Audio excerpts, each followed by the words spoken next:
Assalamu alaikum, I'm Aisha and you're watching Samaa News. Here are today's headlines. Russia's Foreign Minister Sergei Lavrov says Ukraine tried to attack President Vladimir Putin's residence with long-range drones.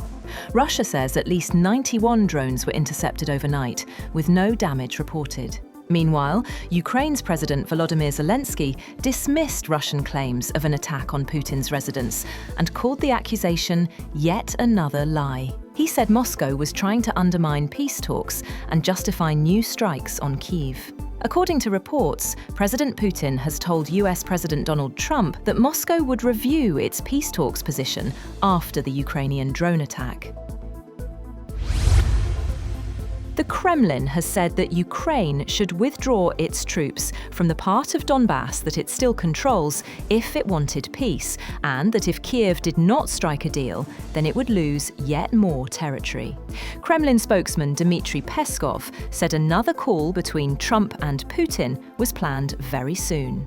Peskov refused to comment on the idea of a free economic zone in Donbas or on the future of the Zaporizhzhia nuclear power plant, which is controlled by Russia, saying that the Kremlin felt it was inappropriate.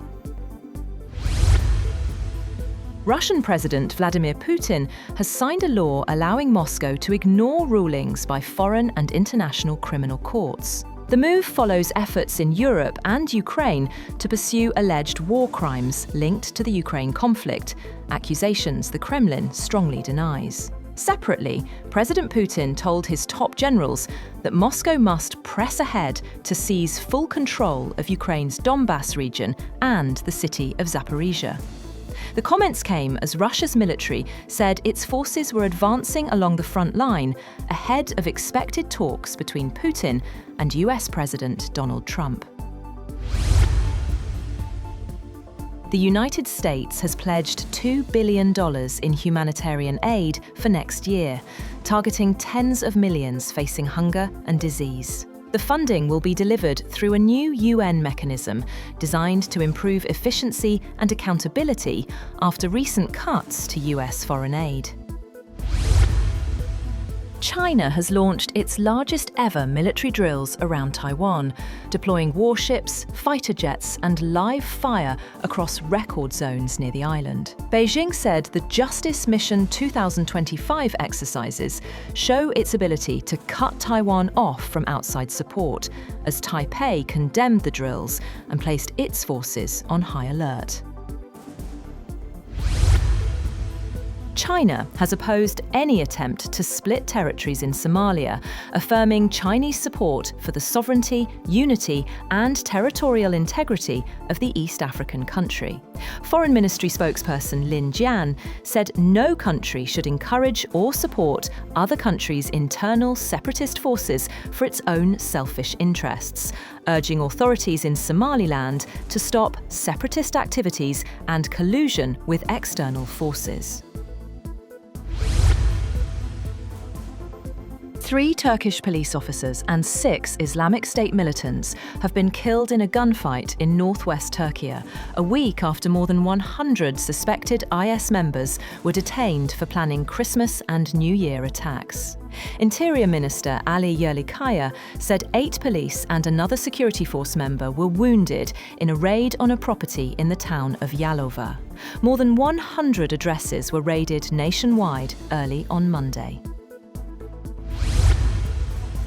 Japan's government has approved a record budget of about $782 billion for the next fiscal year, including the largest defense allocation in its history. The move comes as households face rising living costs and pressure on wages, with critics warning the spending could strain public finances.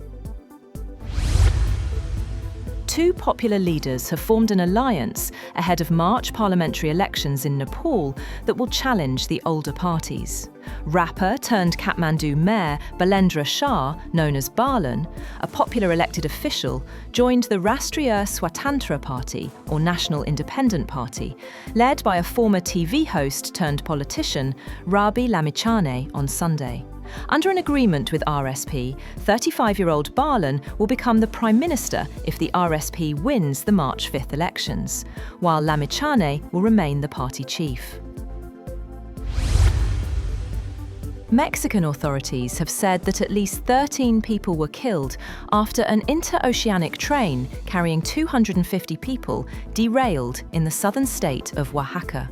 The Mexican Navy said the train, which derailed near the town of Nizanda, was carrying 9 crew members and 241 passengers. Of those on board, 139 were reported to be out of danger, while 98 were injured, including 36 who were receiving medical assistance. A fire at a retirement home in the city of Manado on Indonesia's Sulawesi Island has killed 16 people. The fire at the Verda Damai retirement home was finally extinguished late on Sunday, and authorities are still investigating its cause.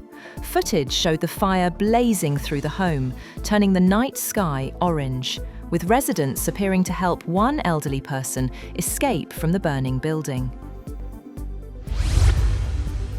And FIFA President Gianni Infantino says demand for next year's World Cup has surged, with around 150 million ticket requests in just 2 weeks, despite criticism over high prices.